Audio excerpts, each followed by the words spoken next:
교회는 이 건물이 아닙니다. 그러나 세상은 거대한 건물과 화려한 장식으로 스스로를 자랑하죠. 그러나 하나님 보시기에 교회는 오직 하나의 기준으로 서고 무너지는 것을 볼 수 있습니다. 아, 하나의 기준으로 교회가 세워진다는 것은 무슨 뜻일까요? 바로 진리로 세워지는 것입니다. 바울은 디모데에게 교회는 진리의 기둥과 터이다라고 지난주 말씀을 통해서 저희들 함께 나누었습니다. 즉, 교회의 가장 중요한 기능은 진리를 지키고 드러내는 것입니다. 그런데 기둥은 그러니까 온전히 세워진 그 기둥은 절대 무너지지 않는 것이죠. 바람이 아무리 많이 불어도 그 기둥은 흔들리지 않습니다. 그러나 기둥 그 안이 썩어 있다면 그 겉을 흰 페인트로 아무리 칠을 한 듯 속이 비어 있으면 그 기둥은 무너지게 됩니다. 오늘 본문은 바로 그 내부 부식을 말씀하고 있는데요. 사람들이 믿음에서 떠나서 성령이 아닌 다른 영을 따르고자 하는, 진리가 아닌 다른 것을 따르고자 하는 그 교훈을 받아들인 것에 대해서 바울은 이것은 미혹하는 영이다, 이것은 귀신의 가르침이다라고 표현하고 있습니다. 그래서 오늘 본문에서 우리는 진리를 떠나는 것이 교회 안에서 어떤 것인지,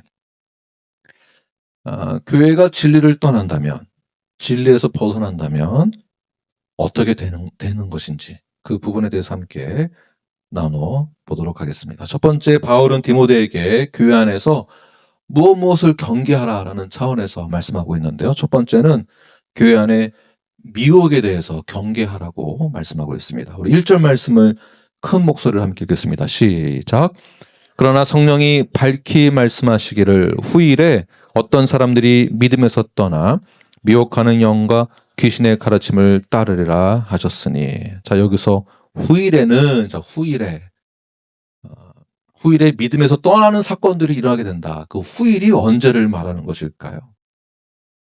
먼 미래의 종말의 때에라는 것이 아니라, 이 후일에라는 것은 교회가 존재하는 모든 시대를 말하는 것입니다. 다시 말해서 현재 교회를 말하는 것입니다. 즉, 믿음에서 떠난 일들이 바울의 시대에도 있었고, 디모데 시대에도 있었고, 오늘날에도, 그리고 우리에게도 오늘 이 시대에도 있다라는 것이죠. 그렇다면 에베소 교회에서 가장 큰 위협은 무엇일까요? 배경을 보게 되면 가장 교회에게 위협이 되고 핍박이 되는 것이 무엇일까요?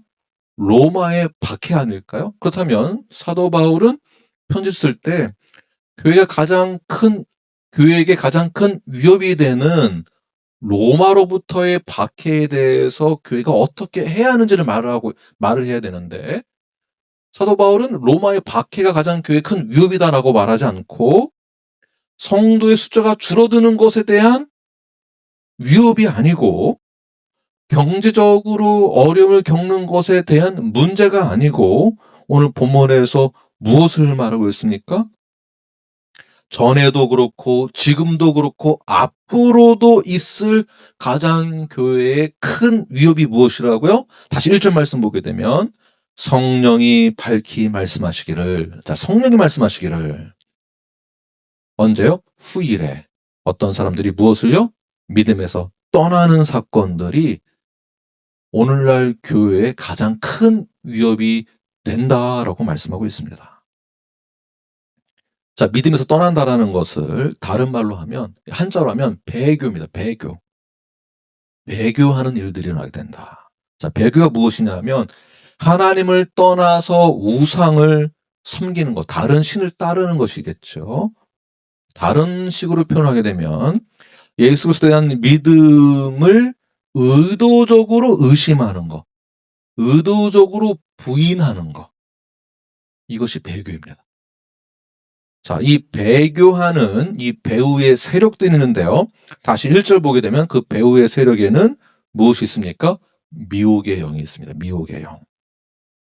미혹의 영은 사람들을 길 잃게 만드는 그러한, 사람들을 속이는 영들입니다. 또 두 번째는 귀신의 가르침이죠. 말 그대로 귀신의 가르침을 받은 자들. 자, 2절 보게 되면 2절에는 귀신의 가르침을 받는 자들을 뭐라고 부르는가? 외식함으로 거짓말하는 자들이라고 얘기하고 있습니다. 즉 에베소 교회 안에 들어온 거짓 교사들을 말하는 것이겠죠.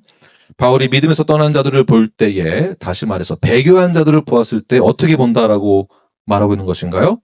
거짓 교훈을 전하는 자들, 가르치는 자들. 거짓 교훈을 가르치는 거짓 교사들의 출처가 어디인가? 바로 악한 영이다. 여러분, 거짓 교사가 단순히 저 사람, 저 선생은, 저 교사는 뭔가 잘못 배웠다, 이 정도가 아니라 지금 사도 바울 뭐라고 말하고 있습니까? 지금 뭐라고 말하고 있습니까? 악한 영이다, 이렇게 말하고 있습니다. 악한 영이다. 자, 악한 영들이 그들을 통해서 일을 하면서 그 일이 어떻게 보여주고 있죠? 귀신의 가르침을 전달하는 통로로 쓰고 있습니다. 자, 바울이 이렇게까지 말하고 있는 그 이유는, 거짓 교사들을 경계해야 될 그 이유는 바로 에베소 지역에서, 즉 로마 시대 때에 가장 중요한 도시 중에 하나가 에베소 도시였는데, 그 에베소 도시 안에 어떤 신전이 있었습니까? 네, 아르테미 신전이 있었고요. 그 아르테미 신전은 각종 신비스러운 종교 행위를 했습니다. 이방신을 섬기는 신비로운 제사를 지냈고, 이 말은 신비로운 제사를 지냈다는 것은 그 다른 이면에 점술이 만행하였고, 또 마술을 하는 이들이 굉장히 많았다는 것이겠죠. 우리는 이 사실을 어디에서 알 수 있습니까? 사도행전 19장의 내용을 보게 되면, 저희들 사도행전 강해의 말씀 나눴었죠. 19장의 내용들을 보게 되면 마술책을 불태우는 사건들이 일어나게 되는데, 사도행전 19장 19절 말씀을 함께 읽겠습니다. 시작. 또 마술을 행하던 많은 사람이 그 책을 모아가지고 와서 모든 사람 앞에서 불사르니 그 책값을 계산한 즉 은 5만이나 되더라. 자, 은 5만 정도에 되는 책들이 쌓여졌고 그것을 다 불태웠습니다. 은 5만이라는 그 단위를 영어로 보게 되면 뭐라고 했습니까? 드라크마. 50,000 드라크마. 원 드라크마가 하루 노동자의 일당입니다. 하루 노동자의 일당. 하루 노동을 약 한 200불로 본다면 이 가격은, 책을 쌓아놓은 가격은 약 1,000만 달러치 정도 됩니다. 1,000만 달러. 제가 챗 GPT에 1,000만 달러의 책 양이 얼마나 되는가, 뭐 책 가격이 천차만별이니까 뭐 어마어마하게 많은 숫자입니다. 1,000만 달러치의 책들이 쌓여 있는 것이에요. 하버드 대학 나오신 분 계십니까? 하버드 대학 이전에 불려졌던 그 이름이 올드 캠브리지 이름인데, 올드 캠브리지에서 하버드로 바뀐 그 이유가 존 하버드 목사님이 책을 기증했습니다. 기증하고 나서 이름이 하버드로 바뀐 거예요. 그럼 이분이 책을 몇 권이나 기증했길래 이름이 하버드로 바뀌었을까요? 한번 상상해보세요. 몇 권 했을까요? 추정하기를 320에서 400권 정도 기증하고 그 대학 이름이 그 하버드 목사님 이름으로 바뀐 겁니다. 그런데 오늘 마술책이 약 1,000만 달러, 오늘 현세로 이제 계산하면 1,000만 달러 정도의 책들이 모아진 것이에요. 자, 이 책들 다 불태우니까 우상을 장사하던 사람들이 바울을 고소하게 되죠. 그런 사건이 오늘 에베소 지역에서 일어났다라는 것을 사도행전 19장에서 말씀하고 있는 것이죠. 다시 말해서 에베소 지역의 특징은 우상 숭배와 영들을 섬기는 것과 마술에 관한 것과 그러니까 미혹하는 그 영리에 대한 관심이 굉장히 많은 지역이었고, 당시 에베소 교회도 그리고 성도들도 이러한 문화와 이러한 인식과 가치관들이 교회 안에 침투되었다라는 것을 볼 수 있습니다. 자, 바울은 무엇을 말하고 싶어 하는 것일까요? 여러분들이 거듭난 성도라고 한다면, 내가 거듭났다고 한다면 믿음을 버려서는 안 된다. 그러니까 배교하는 일들이 일어나서 안 된다. 이런 뜻이겠죠. 다른 그 미혹하는 그 영에 관련되어 있는 세상의 관심을 가져서는 안 된다. 그 미혹의 영에 넘어가서는 안 된다. 세상의 가치관과 문화가 교회에 침투하는 것을 막아야 된다. 이런 뜻이 아니겠습니까? 그러므로 내가 항상 믿음 안에 거하고 있다라는 것을, 그런 확신하는 그 작업을 내 스스로 게을리해서는 안 되는 것입니다. 내가 믿음 안에 거하고 있다는 것은. 혹시 나는 귀신의 가르침이나 미혹의 영에 대해서 관심은 없는지. 고린도후서 13장 5절 말씀을 우리 함께 읽겠습니다. 시작. 너희는 믿음 안에 있는가? 너희 자신을 시험하고 너희 자신을 확증하라. 예수 그리스도께서 너희 안에 계신 줄을 너희가 스스로 알지 못하느냐? 그렇지 않으면 너희는 버림받은 자니라. 성경에 이런 내용이 있는지 물론 읽어서는 알고 있지만 다시 한번 성경 보니까 왜 이 말씀하고 있는지 이제 이해가 되시겠죠? 자, 내가 믿음을 가지게 되었다면, 내 스스로 믿음을 가질 수 있는 것은 아니지만 우리가 예수 나의 구주로 믿고 영접을 해서 내가 믿음 안에 거한다면, 구원을 받았다면 내가 신앙의 성경적인 삶을 산다라는 것, 이것을 결단코 그 중간지대에 있으면서 이랬다 저랬다 하는 것을 스스로 용납하려고 해서는, 스스로 합리화시키려고 해서는 안 된다라는 것입니다. 그들도 그렇게 하니까 뭐 다 그렇게 하는 거예요. 원래가 다 그래요. 이런 식으로 넘어가서는 안 된다라는 것이죠. 항상 우리는 올바른 진리를 쫓아가면서 진리의 그 가르침에 따라 생활하는 신실한 그 삶을 잃지 않는 건강한 성도가 되어야 하는 것입니다. 왜냐하면 오늘날 마찬가지로 사탄은 교회를 무너뜨리기 위해서 외부에서 공격하는 것보다 내부 안에서의 거짓 교리들이나 세상의 문화와 가치관을 심어주는 성경적인 세계관을 무너뜨리는 것이 더 효과적이다라는 것을 사탄은 알고 있습니다. 그래서 오늘날 교회 안에서도 성경보다 인간의 이성이나 지성을 더 강조하는 규칙을 세우게 됩니다. 복음보다 사람의 자유와 오장과 의식을 더 강조하고요. 예수님보다 사람을 더 의존하게 만들고 은혜보다 율법을 더 강조하는 것이 오늘날 우리를 미혹해 하는 영이다라고 볼 수 있는 것이죠. 그렇다면 여러분들은 교회 안에서 어떠한 말씀을 듣기 원하십니까? 자, 우리는 어떠한 말을 듣기 원하나요? 우리는 무엇을 따라가고 있습니까? 목사님 너무 과격한 거 아닙니까?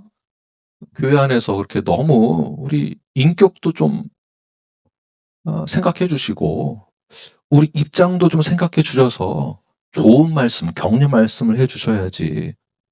꼭 그렇게 성경적이다라고 말을 하면서 과격하게 말하는 게 꼭 옳지 않은 것 같습니다. 라는 식으로 말씀하시면서 우리가 듣고 싶어 하는 것을 마치 성공의 비결이 무엇인지를 더 듣고 싶고. 그러니까 예를 들면 여러분 성공하고 싶습니까? 세상에서 성공하려면은 여러분 이렇게 하십시오. 이렇게 하면 세상에서 성공할 수 있습니다. 교회에서 이런 말씀을 듣고 싶으십니까? 어떻게 하면 스트레스를 덜 받을 수 있을까? 이런 설교 듣고 싶으십니까? 어떻게 하면 관계가 개선될 수 있는가? 이런 방법을 교회 안에서 설교로 듣고 싶으십니까? 그러니까 교회는 이런 동기부여를 해주는 그런 설교나 가르침을 전하는 것이 아닙니다. 성경의 메시지는 단지 관계 개선을 위해서 설교하는 그런 지침서나 마음의 평안을 얻게 해주기 위한 그러한 재발견을 해주는 그러한 메시지나 그러한 가르침을 전하는 것이 교회가 아닙니다. 교회는 어떤 곳입니까? 진리를 선포하는 곳입니다. 교회는 사람을 기분 좋게 해주는 것이 아니에요. 그러니까 비유 맞춰주는 설교를 하는 것이 좋은 설교가 아닙니다. 교회는 하나님의 말씀을 통해서 영혼을 깨우는 곳이 교회입니다. 그러나 사탄은 우리에게 계속 속삭입니다. 미혹의 영이죠. 진리보다 뭐가 더 유익인지를 생각해봐라. 말씀보다 이 감정이 더 중요해. 너의 감정이 더 중요해. 너의 감정을 뒤집어 놓는 거 있으면은 그거 가서 말을 해. 그 진리보다 너가 더 중요해. 거룩한 것보다 평안함이 더 중요해. 약간 이렇게 꽈서 우리의 마음을 미혹해 하는 것. 그러나 성령님은 우리에게 뭐라고 말씀하고 있을까요? 믿음에서 떠나는 그 일을 조심해라. 진리를 떠나서 성공을 쫓지 말아라. 사람의 소리보다 하나님의 말씀의 귀를 더 기울여라. 이것이 성령님이 우리에게 주시는 메시지입니다. 사랑하는 우리 룰라이프 여러분, 믿음에서 떠나는 것은 순식간에 갑자기 벌어지는 것이 아닙니다. 나 상처받았어요. 이런 상처받은 티를 팍팍 내면서 나 감정 안 좋다고 교회 안 나오겠다고 이렇게 감정적으로 대해서는 안 된다는 것이죠. 자, 믿음에서 떠나는 사건은 한 번에 어떤 사건으로 이루어져서 떠나는 것이 아니라 서서히 조용히 빌드업 되어집니다. 언제 이렇게 내 마음속에서 믿음에서 떠나는 그 일들이 빌드업 되어지는가? 말씀보다 유튜브에 어느 강연을 듣고 동기부여해주는 강연을 듣고 소통에 대한 강연을 듣고 회복에 대한 강연을 듣고 그 강연에서 말씀하고 있는 그 메시지에 귀를 더 기울일 때 그때 믿음에서 점점 떠나게 됩니다. 기도보다 내 감정이 더 우선순위 됐을 때, 예배보다 내 일이 더 우선됐을 때, 순종보다 합리화시키는 것이 더 먼저가 됐을 때, 그때 우리는 이미 한 걸음, 두 걸음 믿음에서 점점 멀어지게 되는 것입니다. 그래서 성경에서 말하고 있는 것은 너희는 믿음 안에 있는가? 너희 자신을 어떻게 하라고요?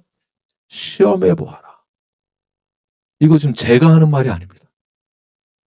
그건 목사님 생각이죠. 아니, 제 생각으로 말하는 게 없습니다, 지금. 성경에서 계속 말하고 있는 거. 너 자신을 시험해 봐라.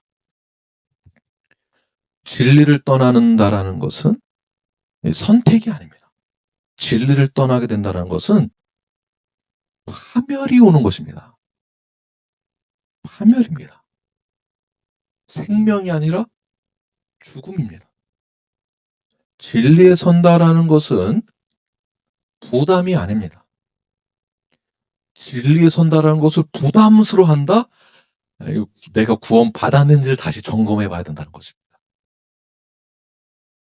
오늘 이 말씀을 통해서 우리가 다시금 마음을 붙잡아서 성령께서 붙드시는 진리의 기둥으로 세워지는 교회가 무엇인지, 그 진리 위에 세워진 건강한 성도가 되기를 주님의 이름으로 축복하면서 말씀 앞에 온전히 나아가시는 여러분이 되기를 간절히 축원합니다. 두 번째는 무엇을 경계해야 되는가? 거짓 교사를 경계하라고 말씀하고 있는데요. 2절 말씀을 함께 읽겠습니다. 시작. 자기 양심이 화인을 맞아서 외식함으로 거짓말하는 자들이라. 네, 거짓 교사가 누구인가요? 자기 양심이 화인 맞은 자들. 고대의 형벌 중에 하나가, 영화 보시면 알겠지만 이 쇠를 달궈서 몸에 지지죠. 그 지지는 것을, 뜨거운 쇠를 몸에 지지는 것을 화인 맞았다라고 하는데, 이 살을 지지면은요, 그 다음부터는 아무리 꼬집고 찔러도 감각이 없습니다. 그래서 자기 양심이 화인을 맞았다. 무슨 뜻일까요? 내 양심이 작동을 안 하는 거예요. 양심이 사탄의 지배 아래 놓이게 된 것을 양심의 화인을 맞았다라고 보는 것입니다. 다시 말해서 진리와 거짓을 분별할 수 없는 상태. 자기 행동의 그릇됨을 인식하지 못하는 상태. 이것이 무엇이라고요? 자기 양심이 화인 맞은 자. 자, 이런 자들을 에베소서에서 뭐라고 말하는가? 4장 19절 말씀 시작. 그들이 감각 없는 자가 되어 자신을 방탕에 방임하여 모든 더러운 것을 욕심으로 행하되. 자, 감각이 없는 상태가 되어졌다. 그래서 뭐 죄를 짓고도 욕심을 부리고도 계속 합리화시키는 것이죠. 자, 이 화인을 맞았다라는 것은 성령의 인침을 받은 자와는 완전히 대조되는 것입니다. 그리스도의 인침을 받은 자와 완전히 대조되는 것입니다. 하나님의 말씀에서 떠나 사탄의 도구로 전략하여서 항상 불의와 부패를 일삼고 우리 형제 자매들에게, 이웃에게, 그리고 교회에게 악 영향을 끼치는 자를 뭐라고 한다고요? 양심의 화인을 맞은 자. 자, 이러한 자가 누구인가? 이렇게 만드는 자가 누구인가? 거짓 교사다라는 것입니다. 이 거짓 교사들이 영적인 감각이 없고 화인을 맞은 자. 다시 말해서, 자, 이제 쉽게 말을 하면 죄를 죄인지 모르는 상태. 나 자신이 죄인인지 모르는 상태. 거짓을 분별하지 모르는 상태. 하나님의 말씀보다 자기 말이 더 맞다라고 보는 상태. 더 중요하다라고 보는 상태. 심지어 그러면서도 자기 자신이 가장 거룩하다라고 느끼는 상태. 이 상태를 양심에 화인 맞은 자들, 거짓 교사들이라고 보는 것입니다. 자, 교회 안에 가장 위험한 사람이 누구일까요? 오늘 본문을 이해한다면 양심에 화인 맞은 자들. 그때도 그랬고 오늘도 그렇고 앞으로도 교회에 가장 위협이 되는 자들이 누구라고요? 네. 아, 우리 성도 숫자가 줄어들면 어떡하나? 헌금이 줄어들면 어떡하나? 이 문제보다 더 심각한 것이 무엇이라고요? 양심에 화인 맞은 자들이 교회에 가장 큰 위협이 된다. 목사는 무엇을 분별해야 될까요?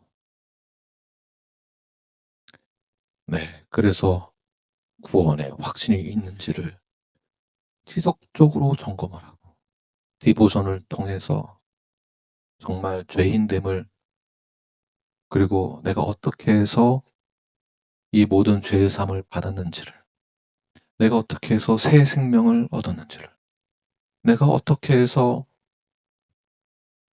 born again 되었는지를 목사는 계속 점검해 주는 것입니다. 말씀을 통해서.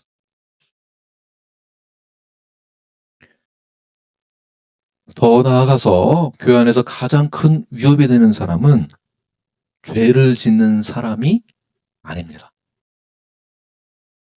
이 뒤에가 더 중요합니다.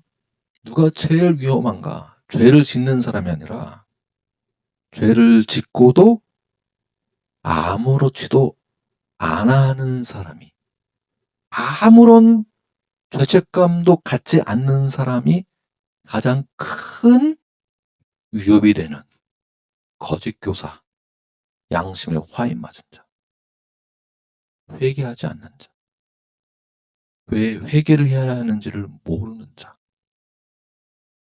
이러한 자들이 교회 안에 모조리티가 된다면 이거 어떻게 되겠습니까? 교회라고 볼 수 없죠. 그래서 제가 강조하는, 우리 교회에서 가장 강조하는 교회의 가장 중요한, 그 교회론 중에 가장 중요한 것이 무엇이냐면, 교회는 믿는 자들의 모임이 되어야 된다라는 거. 그래서 멤버십을 강조하게 되는 것입니다. 굉장히 중요합니다. 단순히 투표권을 갖냐 못 갖냐 이 문제가 아닙니다. 그런 걸로 이렇게 생각하시면 안 됩니다. 양심에 화인 맞은 자, 다시 2절 후반절을 보게 되면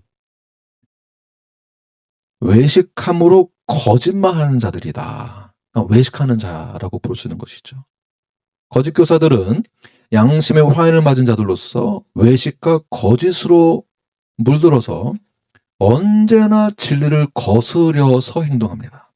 그래서 외식하는 자의 원어를 보게 되면 외식하는 자를 뭐라고 부르는지 아십니까? 무대 위에서 연기하는 자, 가면을 쓰고 연기하는 자, 그러니까 본심에도 없는 행동을 하는 자들.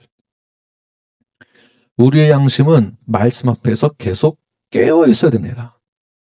성령님이 책망하실 때에 우리는 그 책망함에 반응을 해야 됩니다.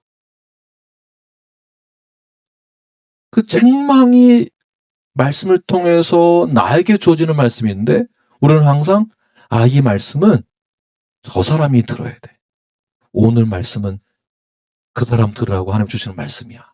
가 아니고 누구에게 주어지는 말씀일까요? 나에게. 오늘의 말씀도 제가 여러분들이 하고 있지만 실질적으로는 하나님이, 예수님이 성령님을 통해서 우리 모두에게, 저에게 동일하게 주시는 책망의 말씀이죠.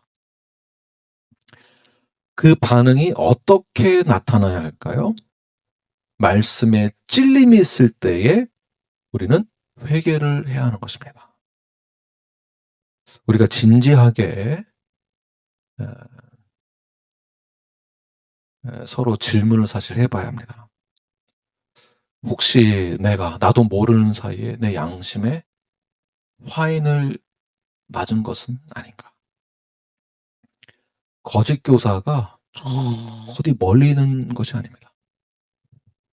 이단 사상이 어디 저기 다른 나라의 이야기가 아닙니다. 유튜브 속에만 있는 내용도 아니고요. 어디 이단 집단에만 있는 것이 아닙니다. 거짓 교사가 어디에 있을까요? 가장 가까운 곳에 있고, 더 가까운 내 마음 안에 있습니다. 내가 될 수 있는 것이에요. 양심이 화인을 맞았다라는 것은 이건 역시 갑자기 어느 날 한순간에 바뀌는 것이 아니죠. 아주 작은 타협부터 시작되어집니다. 이 정도는 괜찮겠지. 이 정도는 하나님이 이해하시겠지.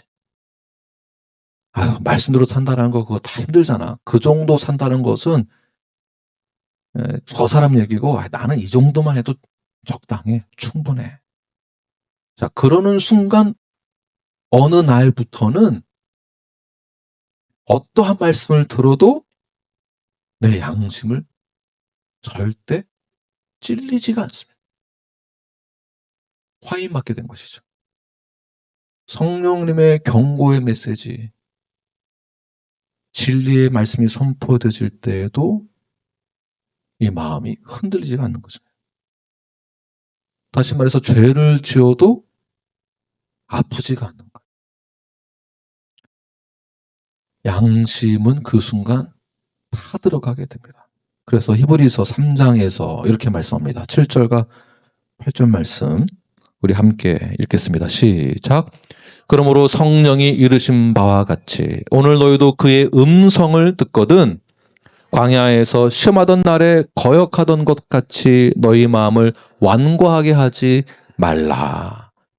지금 이 내용이 무슨 뜻인지 이해가 되시죠? 이스라엘 백성들이 광야에서 하나님 말씀을 그대로 듣지 않고 거역하게 되었을 때 어떤 사건들이 일어나게 되잖아요.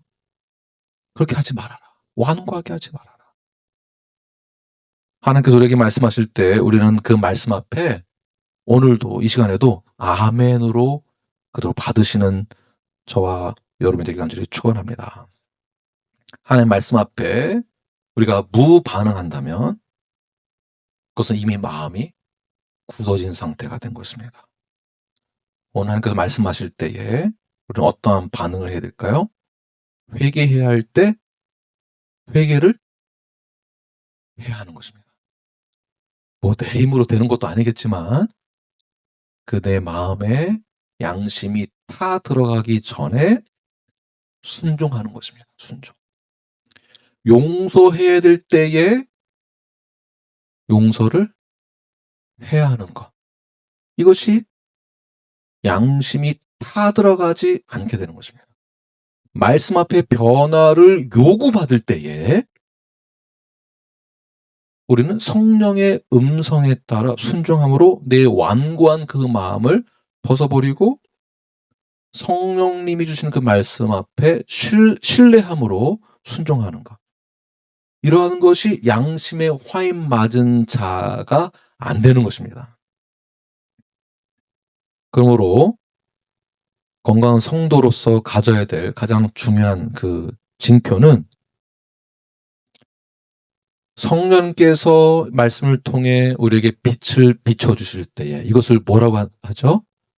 성령의 조명하심, 그 빛이 비춰질 때에 그 말씀을 깨닫고 그 말씀 앞에 순종함으로 빛 가운데 거하는 삶을 사는 것. 이것이 건강한 성도의 표지입니다. 그런데 건강하지 못하면 성령의 조명하심이 비춰지는데도 요한복음 말씀에 의하면 그 빛을 피해서 숨어 있는 자들. 이런 데는 의도적으로 숨어 있는 것입니다. 그 빛을 피하는 것. 나는 괜찮아. 나는 문제 없어. 나는 죄를 짓지 않았어. 자, 이러한 생각 자체가 교만의 마음이다라는 것이죠. 그래서 우리는 이렇게 기도해야 됩니다. 주님, 내 마음 안에 굳어진 이 양심이 회복되어지게 하여 주시옵소서.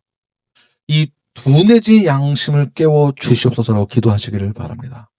거짓 교사들은 거짓된 확신을 우리에게 심어줍니다.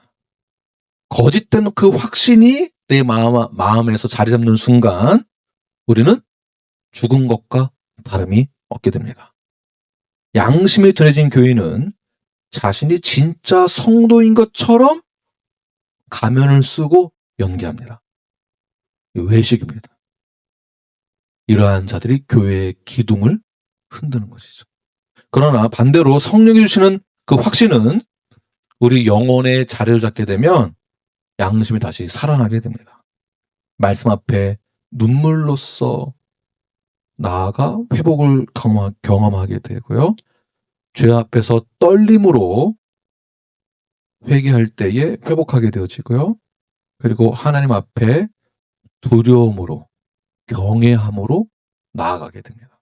그때 사랑과 용서로 회복되어지고 그리스도 안에서 거하는 그 삶의 최고의 영광스러운 그 만족을 누리는 삶을 살 수 있게 됩니다. 그러므로 외식주의나 거짓 교사들을 경계하시고 온전한 성경적인 성도로서 회복하기를 다짐하시는 저와 여러분이 되길 간절히 축원합니다. 세 번째는 그렇다면 거짓 교사들이 구체적으로 무엇을 어떻게 성도들을 가르치고 교회를 위협하고 있는가. 그리고 우리는 어떻게 어디서부터 어디로 회복되어야 되는가에 대해서 함께 나눠보도록 하겠습니다. 3절 말씀을 함께 읽겠습니다. 시작. 혼인을 금하고 어떤 음식물은 먹지 말라고 할 터이나 음식물은 하나님이 지으신 바니 믿는 자들과 진리를 아는 자들이 감사함으로 받을 것이니라. 자, 거짓 교사에 가르치는 것이 무엇입니까? 혼인을 금하고 어떤 음식을 먹지 말라라고 가르칩니다. 자, 이게 왜 문제가 될까요? 혼인을 금한다라는 거. 당시 유대적 율법주의와 초기 영지주의자들의 그러한 가르침들, 금욕주의가 혼합되어 있었습니다. 그러니까 금욕주의가 이제 혼합되어 있다 보니까 이제 결혼하지 말아라. 그러니까 뭔가 좀 결혼을 안 하는 삶을 살면 거룩하게 보이는 그런 모습들이 있었던 것이죠. 더 신비롭게 보이고요. 의외로 무슬림의 교리가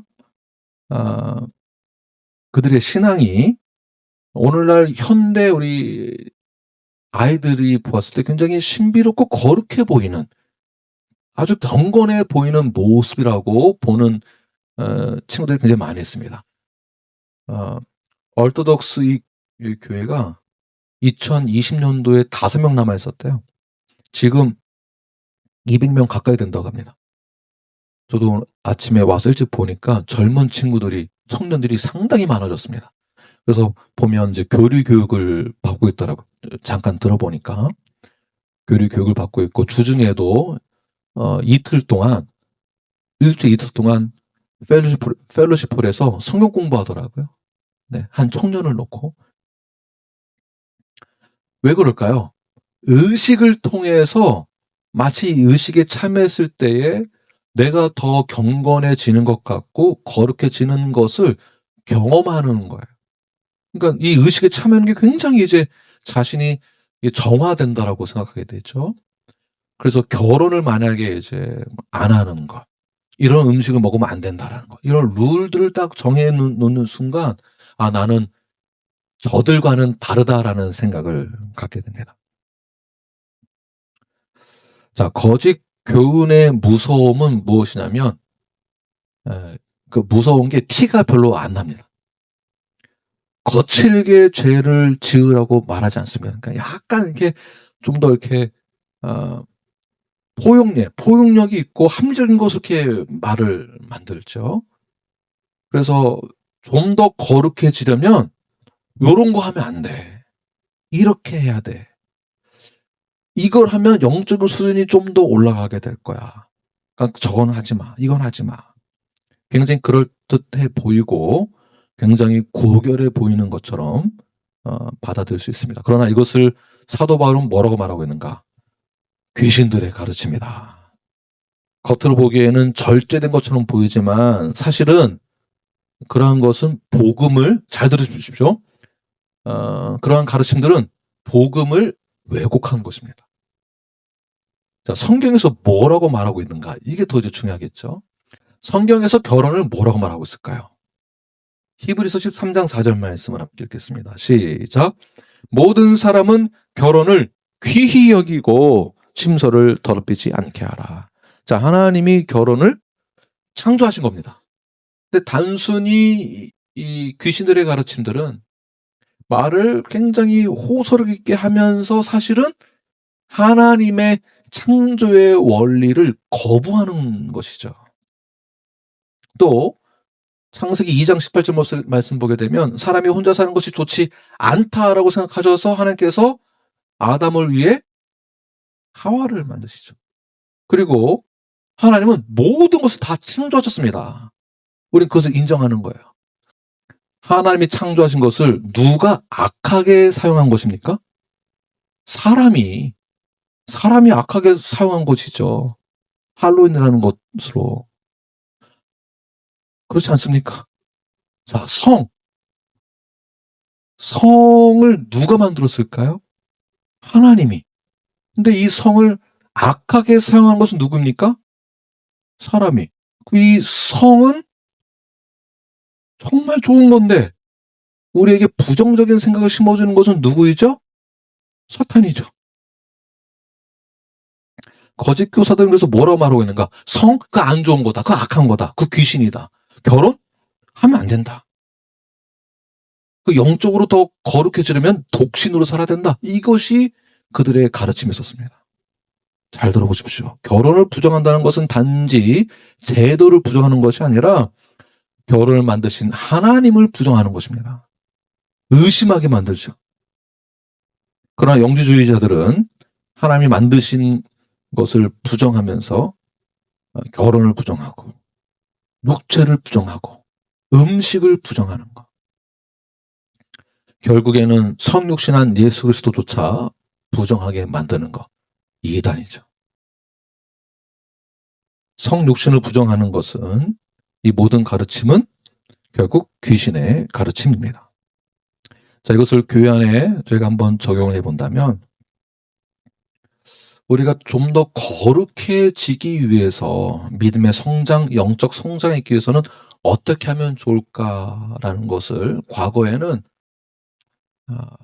무슨 부흥회, 무슨 40일 기도회, 또 이제 최근에도 11월 달 되면 한국에서는 수능 시험이 있죠. 그래서 제가 이 광고를 봤는데, 수능을 위한 금식 기도회. 그래서 금요일 날 금식 기도회 하면서 이제 막 기도회 하는, 철회하는 그런 광고를 유튜브에서 보긴 했습니다. 또는 이번에 내가 이번에 집을 사고 싶은데, 목사님 제가 이번에 집을 너무 사고 싶은데 어떻게 하면 좋을까요? 형제님, 정말 집을 사기 원하시면 이번에 40일 금식 기도에 여기 참여하십시오.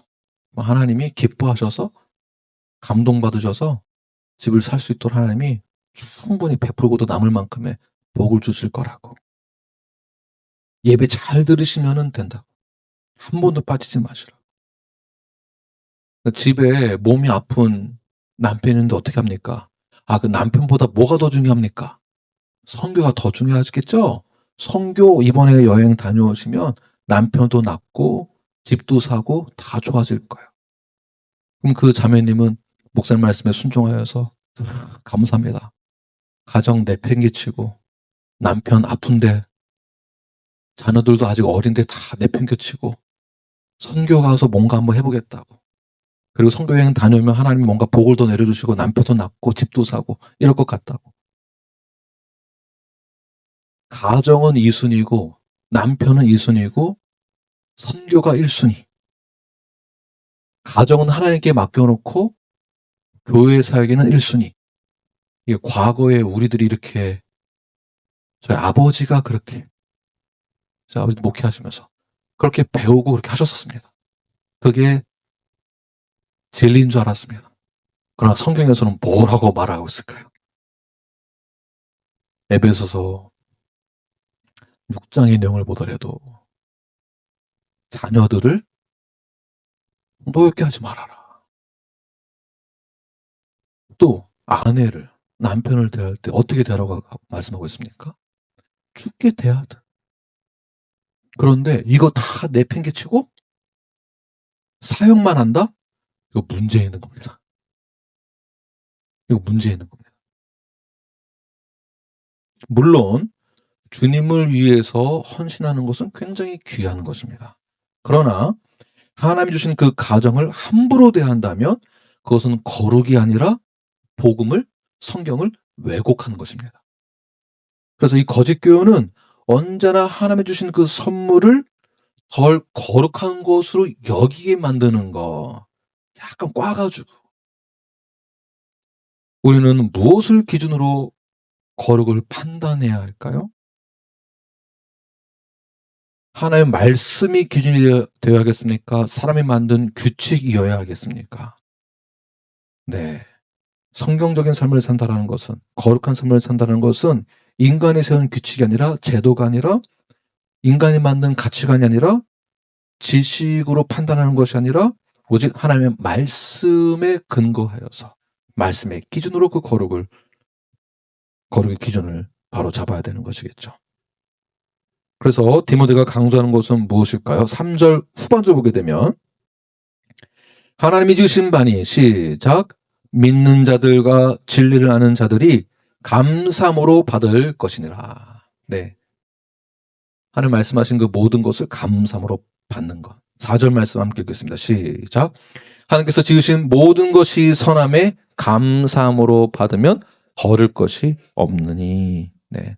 문제는 음식이 문제이거나 결혼 제도가 문제거나 그 규율이 문제가 아니라 감사가 있느냐 없느냐, 그것을 감사로 받느냐 아니냐, 요 문제다라는 것이에요. 창조의 기원은 하나님이시죠. 즉 결혼이나 음식이나 육체나 우리의 생활 모든 것이 하나님이 주신 선물입니다. 감사의 거룩의 기준이 이런 것들이다라는 거죠.